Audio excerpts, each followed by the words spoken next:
Hey, good afternoon, everyone. Got a few things to update you at the top here, and then I'll get right to your questions. Quite a bit to pass along, so thank you in advance for your patience.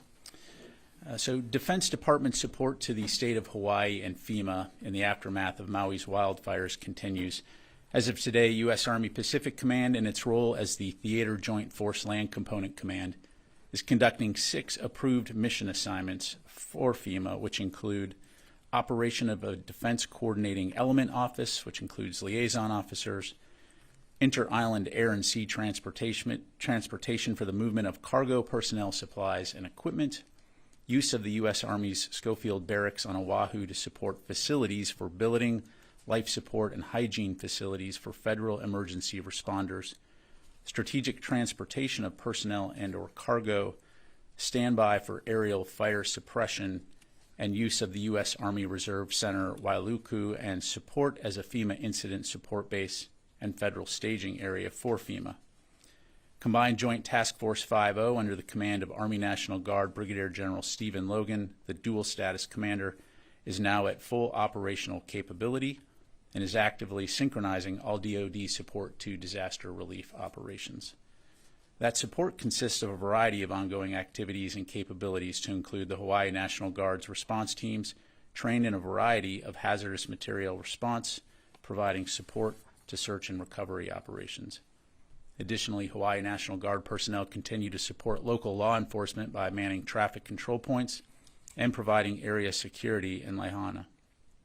Also, 2 Hawaii Army National Guard CH-47 Chinooks with aerial fire suppression buckets remain on standby to provide additional firefighting support to Maui as requested.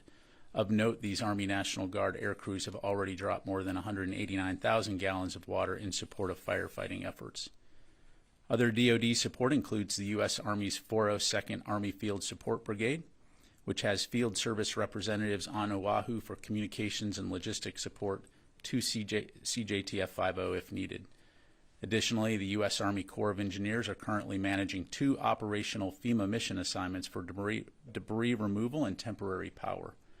The 249th Engineer Battalion Prime Power Team and their Advanced Contracting Initiative contractors continue to support power generation requirements and assessments. This is a critical capability as FEMA moved 32 generators to Maui earlier this week, with an additional 61 generators pre-staged at Oahu. Additionally, U.S. Army Reserve personnel are supporting by enabling use of U.S. Army Reserve Center Wailuku as a FEMA incident support base and a federal staging area. In addition, the Air Force has established an Air Force Emergency Preparedness Liaison Officer on station in Oahu, while the Navy has 2 Navy Emergency Preparedness Liaison Officers on station, with 1 in Maui and 1 in Oahu. The Navy also has 2 MH-60R Seahawks and 3 CMV-22 Ospreys on standby to support incoming requests. U.S. Marine Corps aviation assets are also available to support and include MV-22 Osprey and KC-130J Super Hercules aircraft for material and personnel transport, as well as an MQ-9 remotely piloted aircraft for aerial survey. Additionally, the 3rd Marine Littoral Regiment has been made available to provide manpower, engineering, and water purification support as needed. I would be remiss if I didn't mention that our U.S. Coast Guard teammates in the Department of Homeland Security are also actively supporting this important effort. I'll, of course, defer to them for further details, but they're maintaining the focus of their response on minimizing maritime environmental impacts, while also remaining ready to respond to any new reports of people in the water. A safety zone has been implemented by Coast Guard Maritime Safety and Security Team Honolulu and the Coast Guard National Strike Force, encompassing waters extending 200 yards from shore in the Lahaina Harbor area. Altogether, nearly 700 DoD personnel, active, reserve, guard, and civilians, and 140 Coast Guardsmen are actively engaged in the coordinated response to the Western Maui wildfire. Moving forward, the Department of Defense and CJTF 5-0 will continue to work closely with state officials, FEMA, and other supporting agencies to support the people of Hawaii in response to this terrible disaster. And again, we're all watching the situation in Maui with heavy hearts, and our continued thoughts and prayers go out to those who have been impacted. In other news today, the Department released the 2023 Military Service Academy On-Site Installation Evaluation Report, which includes recommendations to foster healthier climates and enhance prevention efforts at military service academies. As a critical leadership tool across the department, on-site installation evaluation reports are designed to understand policies and capabilities to effectively prevent self-directed harm and prohibited abuse or harmful acts, to include sexual assault, harassment, and suicide. Secretary Austin has made the prevention of sexual assault and harassment a top priority since the first days of his tenure, and he's continued to follow through on that commitment. As a result of this report, the Secretary is directing the department's most senior leaders to move quickly to implement transformational actions at the academies intended to reverse these alarming trends and prevent sexual assault, harassment, and other harmful behaviors. The department continues a collaborative and research-informed approach to prevention, and more information is available about the Department of Defense efforts to prevent harmful behaviors on our website at www.prevention.mil. Finally, the Department of Defense also released today its first Biodefense posture review. As many of you are aware, the department and the nation are at a pivotal moment in biological defense, as highlighted in both the National Defense Strategy and our National Biodefense Strategy. As a result, this new posture review outlines specific reforms aimed to posture the department to fight and win in the face of complex future bio threats. The Biodefense Posture Review assesses the biological threat landscape through 2035 and lays the foundation for a resilient total force to deter the use of bioweapons, rapidly respond to natural outbreaks, and minimize the global risk presented by biological threats. For additional details, please see the full Biodefense Posture Review on defense.gov. And with that, I'll be happy to take your questions. We'll start with Associated Press, Lita Baldor. Thanks, Pat. Two things. One on Hawaii. Do you understand that there are any requests or pending requests from the state that the department is still looking at or reviewing? Is there any unanswered requests yet? And then I have a second question. Thanks, Lita. I'm not aware of any unanswered requests. Obviously, it's a very iterative process as FEMA identifies what they need from the Department of Defense to Joint Task Force 5.0. And so as we receive those, we will either work to provide support from within the Indo-Pacific Command area of responsibility or reach out elsewhere if those capabilities are not resident there in Hawaii. And then my second question is on Iran and the Gulf region. Have there been any changes to the U.S. posture in the Gulf region, either maritime or air? And have you seen a decline in malign activity by Iranian boats and the Iranian Navy? Do you believe deterrence is working there, or are you seeing it start to surge again?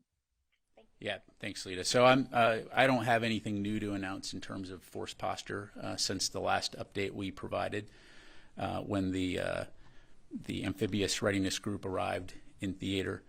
In terms of statistics as it relates to malign activity, this is a trend that we will follow over time. We do believe that we are having a deterrent effect by working closely with our allies and our partners in the region. But it's something we, of course, have to stay after, which is why we located some additional assets in that region. But again, this is something that we'll continue to monitor. Our hope would be that the trend would be downward, but ultimately that's up to Iran.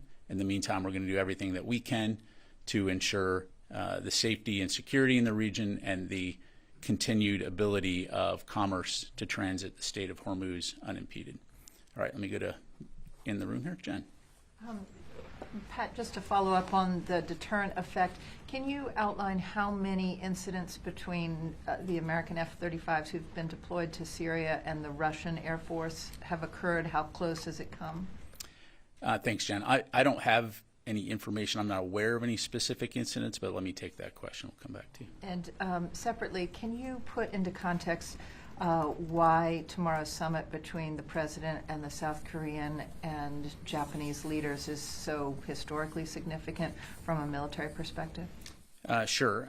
So really this historic meeting really proves how important this relationship is, not only to our country, but to international security. We continue to see more and more alignment between our three nations, between the U.S., Japan, and the Republic of Korea. As recently as this June's Trilateral meeting with the Secretary of Defense and his counterparts. So what we expect to see tomorrow will be significant outcomes that will cement our trilateral cooperation going forward. The deliverables that you'll see coming out of that will take that relationship to a new level, and we will continue to work together to deliver benefits for not only the peoples of our three countries, but also those in the Indo-Pacific region. And certainly don't want to get ahead of the White House in terms of what those specific outcomes will be, but I'm sure we'll have more to say afterward. Why is this significant, and why is it happening right now? Is it a message to North Korea and China? I think what you've seen, well, certainly it's a message to the world and to the region about how important these relationships are. I think it's a continuation of what you've seen happening in the Indo-Pacific region for a while now, which is to continue to strengthen those relationships as a way to deter potential aggression, but more importantly, to ensure stability and security in the broader region and internationally. Thank you. And Janie, I'm sure you're going to ask a question outside the Indo-Pacific AOR. Well, thank you. I just follow up the Trilateral Summit will be held annually. And regarding the regularization of the ROK, US, and Japan joint military exercises, do you think this framework will be maintained permanently, or what will happen if the government changes? Yeah, thanks. In terms of the frequency of a summit like this, from the White House, I'd have to refer you to the White House for that. I would certainly imagine that you'll continue to see increased cooperation between our three nations. And as it relates to exercises, are you asking about the? I'm sorry? Joint military exercise. Yeah, joint, right, exactly. We're going to continue to look at ways that we can work together to increase interoperability. But as I highlighted to Jen, also to ensure that we can continue to meet our alliance commitments and ensure peace, stability, and security in the broader region. This is permanently, even if it changes government, like a Korean, and presidency changes, or either. Yeah, I think that the relationships between our three nations continue to get better and better and stronger. These are two of our staunchest allies, and so I think that will not change anytime soon. Now let me move on here to Matt, because he's looking really impatient. Yes, thank you, Pat.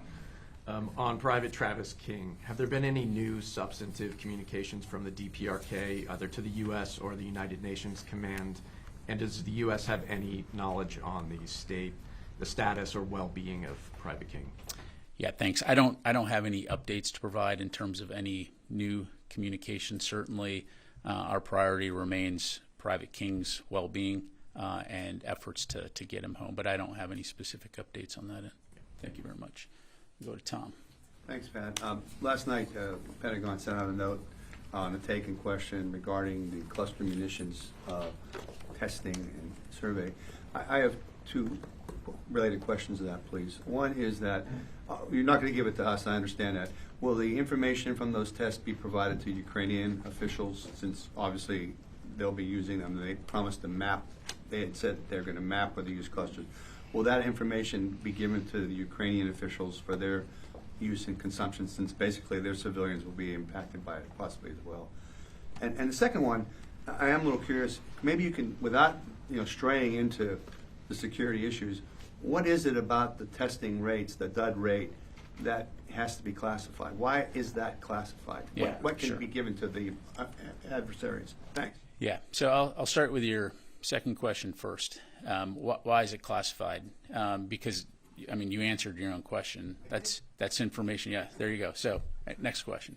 No, so that information, any type of sensitive technical data that could provide a potential adversary with insight into the specifics of down to an nth degree as far as the effectiveness of those weapons, the range of those weapons. There's going to be an unclassified aspect to it that gives broad general numbers, but it's not going to get into deep technical data. So, in other words, it's the effectiveness aspect of it that is the classified element. All the data combined in the aggregate makes the reports classified. In terms of whether or not we're going to provide those reports to the Ukrainians, I think, again, you're appreciate the question, but I think you're conflating two things, right? There's the research and testing aspect of any weapon system that we will do on our own weapons, right? Then that's not information that's necessarily relevant to an end user that's receiving the product. Okay, they know that it works. They know, obviously what they'll need to know in terms of the classified aspects of range and things like that, but not necessarily research and development statistics. And on that topic, all indications are right now, based on the information that the Ukrainians are providing to us on using those weapons, that they're living up to their commitment, that they're using those weapons appropriately. And so there's no concerns from our perspective. Just to be clear, Yeah. before you move on, and I appreciate your patience with me. So I understand now the classified, because, the effectiveness, you don't want the adversary, the enemy, to know the effectiveness. But conversely, wouldn't you want your ally, in this case, Ukraine, to know how effective they would be also? Again, it depends. If we're talking about operational use versus research and testing, it's two different things, right? Every single weapon system in the inventory probably has a classified aspect in terms of the research and development and the testing, as opposed to the operational execution of that capability, which is a separate set of data. Yeah, so, okay, let me go to Rio here. Thank you. The South Korean government said North Korea is preparing an ICBM test, probably in response to the Trilateral leaders meeting and the joint exercises between the U.S. and South Korea next week. So does the Pentagon agree to South Korea's assessment? I'm sorry, what was that last part? Agree to what? Yeah. Does the Pentagon agree? Does the Pentagon share South Korea's assessment? Agree to South Korea's assessment? Again, I apologize for my ignorance, and then maybe I missed it. What is their assessment? The South Korean government said North Korea is preparing I see what you're ICBM saying. test. Okay. Yeah, so I'm not going to comment on any potential intelligence in terms of what we think North Korea may or may not be doing. Clearly, there's a history there of provocative acts. We've been very clear that we're going to maintain robust communication with our Republic of Korea and Japanese allies, as well as those other countries and partners and allies in the region, to make sure that we can deter potential aggression, but more importantly, again, ensure stability and security in the region. The exercises that we are doing, and it's very important to understand this, is that those are defensive in nature, and they're meant to, again, enable our commitments, our alliance commitments, and ensure that we can work together.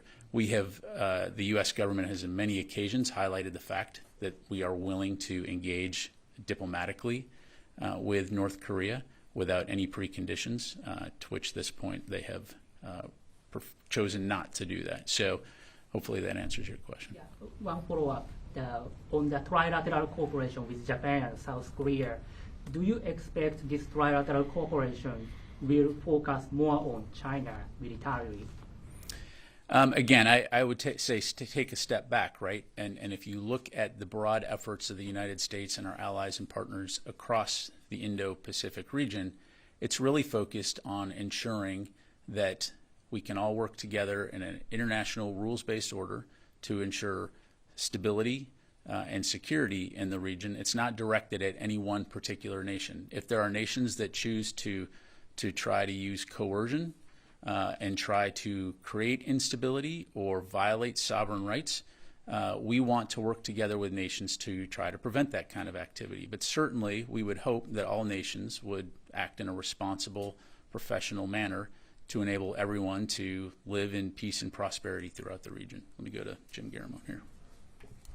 So, Pat, what you're saying is you can't really just look at this trilateral group alone. I mean, there are many other groupings throughout the region. And in order to really assess what the trilateral group does, you have to include it with all those other groupings. Am I wrong in that? No, I mean, the United States is a Pacific nation. We obviously have a very long coastline along the Pacific, and we have many allies and partners in the region with whom we're going to work toward common goals of a peaceful, stable Indo-Pacific region. Thank you. Let me go to the phone here. Howard Altman, Warzone. Hey, thanks, Pat. I got a couple of very divergent questions. The first one is, has Ukraine asked for, and does the Pentagon have any plans to provide the M26, the Pickham's round, that's for the HIMARS, to Ukraine? The second set of questions I have pertains to the recent B-2 flight from Iceland to Alaska. Did that traverse the North Pole? And can you talk about the significance of that flight? Thanks. Yeah, thanks, Howard. Unfortunately, I'm going to be incredibly disappointing in my responses on the Pickham's. I don't have anything new to announce. Certainly, when and if we do, we'll be sure to do that. On the B-2 flights, I'd refer you to Air Force Global Strike Command or U.S. Strategic Command to talk about the particulars of that flight. Sorry, I don't have more info on that. Let me go to Idris at Reuters. Hey, Pat. Belarus's president earlier today said that Belarus would use tactical nukes if they were threatened. Just going back a bit, have you seen Russia physically move tactical nuclear weapons into Belarus so far, or is that something you haven't seen? Yeah, thanks, Idris. So, as I'm sure you can appreciate, I'm not going to get into any type of intelligence. We have seen those press reports coming out of Russia saying that they were going to do this, but again, I'm not going to comment on that specifically. I will tell you, broadly speaking, we have not seen anything that would cause us to change the posture of our own strategic forces, nor have we seen any indication that Russia has made a decision to employ nuclear weapons as it relates to the conflict in Ukraine. All right, let me go to Laura at Politico.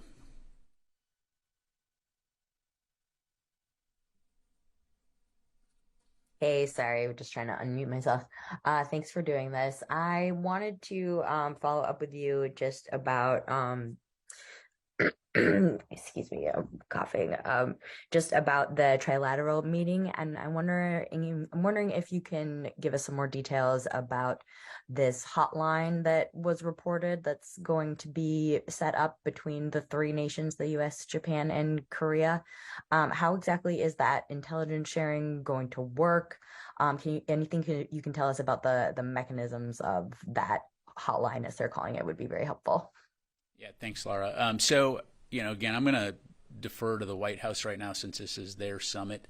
Again, we may have more to say after that summit concludes, but I don't want to get out ahead of any trilateral discussions or specific outcomes.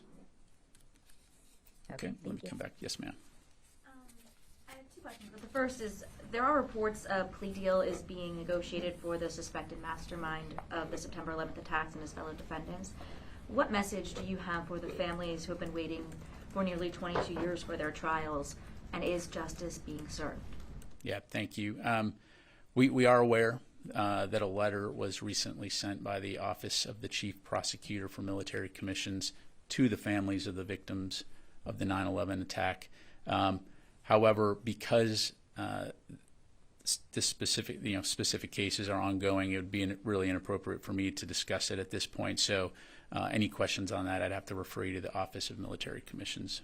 If I may, just on Hawaii, I was curious, this happened early last week. What kind of action was taken? The U.S. Navy there, bases, military helicopters. Was there any action taken sooner for those on the ground? I know some of the response from people on the ground there is, where is the government? And they felt forgotten. Was something done sooner? I can assure you, from a DoD perspective, no one has been forgotten, and we have leaned into this heavily almost from the very beginning to try to ensure that we're providing the state of Hawaii and FEMA the support that they need. And so I think it's also important to understand that what you don't want to do in a disaster situation is put additional people and capabilities in a situation where you're not sure whether they're needed, and all you're doing is creating an additional logistics burden. Because when you send people forward, those people also have to have a place to sleep, a place to eat, a way to get to places. So it's, there's a lot of expertise and experience in terms of crisis response and making sure that we're doing this in a coordinated way. And so the things that I highlighted at the beginning there, as this situation evolves, I'm sure there will be additional requests, and we'll continue to lean very far forward to make sure that we're supporting the state of Hawaii and FEMA and other federal and state agencies as they respond to this. But by no means have any of us forgotten or will forget that this is a very tragic situation, and we want to help any way we can. Thank you very much. I'm sorry, Janie. There's other folks with questions, so let me come back to you. Yes, ma'am. I wanted to follow up on the cluster munitions question. When you say that all indications are saying that the Ukrainians are living up to their commitments, is that coming from data that Ukrainians are reporting to you in real time, or U.S. intelligence, or some kind of combination of those two things? Yes. Next question. Yeah. So, joking aside, we have a variety of means to gather information, to include reports that the Ukrainians are sending to us as well, in accordance with the commitment that they've made. Again, we have no indication that they're using these in ways that would target civilian populations. And I guess, again, I probably don't even need to say this, but why would they do that? It's their people. They're fighting for their country.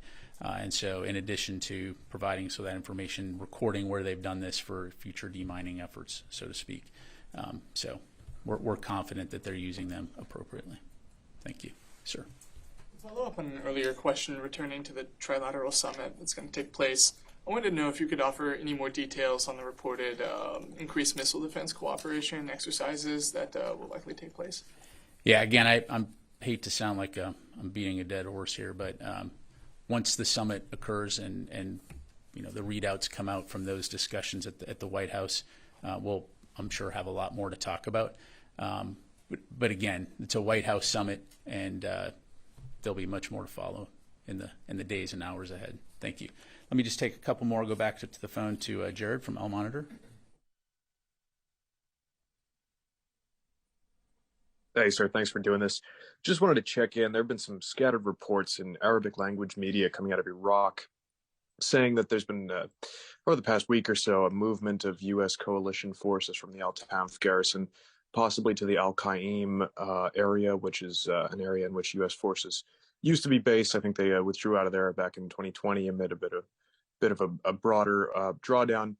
Just wondering if you can confirm any of this, if this is involved with sort of the de-escalation, reports of a de-escalation with Iranian forces, what the purpose of this might be, if it's accurate. Yeah, thanks, Jared. So I'd refer you to CENTCOM for more details, but I'm not tracking any significant shift in forces as it pertains to the defeat ISIS mission in Syria. Again, that remains our focus there. I know that there had been some stray voltage out there, some inaccurate reporting coming out of that region earlier, suggesting that somehow U.S. forces were involved in border security between Iraq and Syria, which are false, that there is no border security. We don't provide border security. That's the writ of the Iraqi government. So hopefully that addresses your question. Okay, time for more. Janie, final question. And then I'll get to Ben, sir. Can you tell us about the more Ulchi Freedom Shields, like UFS, between South Korea and the U.S. have joint military exercises? What is the... Yeah, I don't have anything to announce on that right now. I'd encourage you to get with USFK, and they can get you more details as any exercise comes up. But appreciate your understanding there. Let me go to Ben, and then we'll close it out. Thank you. Has DoD provided sort of a slate of things that are available to FEMA and the governor, a list, I don't know, sort of like a menu of what could be on offer? I know the Marine Corps, you mentioned, They've got Ospreys, transport aircraft, and have also offered up the 3rd Littoral Regiment, and that's been on offer for a couple days now. And I wonder if DoD has provided that writ large to the Hawaiian government. Yeah. So just to kind of lay this out, at the top of the briefing here, I laid out the 6 mission assignments from FEMA, right? Each of which essentially can entail a variety of capabilities that could be met by various aspects of the way DoD is comprised, whether it's active duty, guard, reserve, contracted, etc. So as Combined Joint Task Force 5.0 meets with FEMA and they assess the situation and they look at what's needed, that is the venue by which DoD can say, here's how we can help do that. Here's what we can do. So, and oh, by the way, the fact that CJTF 5.0 is being run by U.S. Army Pacific Command, they're right there. They understand what's in their backyard, and they also understand that they have the full force and might of the rest of the Department of Defense by reaching out to joint staff if there's a capability that's not in theater that's required. So we're confident that we're going to continue to receive those requests. We'll look at it, assess it, make sure that we can support it, and if we can't, look at other opportunities or other ways to do that. And just to follow on that, is there any forward planning in place right now for use of some of these things that have been on offer? Again, I know for at least the past 2 days, the Marines had offered up what you mentioned. Is there any plan in place for use of them going on after the search and rescue period when it becomes more relief and recovery, or is everything just kind of on standby waiting for somebody to ask for its use? You know, again, I'd refer you to the CJTF to really get to a granular level of detail, but conceptually, again, as any crisis situation evolves, as you shift from search and rescue and recovery to assessing the debris and debris removal and power requirements and long-term water requirements and all the myriad other things that it takes, is there a capability that we can provide to help? Firefighting is another example. If there's a situation where Hawaii's fire department has it and they don't need any specific support, you wouldn't just show up and start doing it because it's uncoordinated and could potentially create problems. So if they say, yeah, we need it, then we're right there and we're going to help do it. But I'd encourage you to reach out to the CJTF and they can really get down to a granular level of detail. Finally, before we conclude today, I just want to highlight some guests joining us today. We've got some Air Force students currently attending the Public Affairs and Communication Strategy Qualification course at the Defense Information School at Fort Meade. These officers, senior non-commissioned officers, and civilians have been in the Pentagon today to learn more about how the Air Force, Space Force, and DoD level public affairs operations are planned and executed, and so we're glad to welcome them here today. Next time they'll be doing this brief, but that's all we have. Thanks very much, ladies and gentlemen.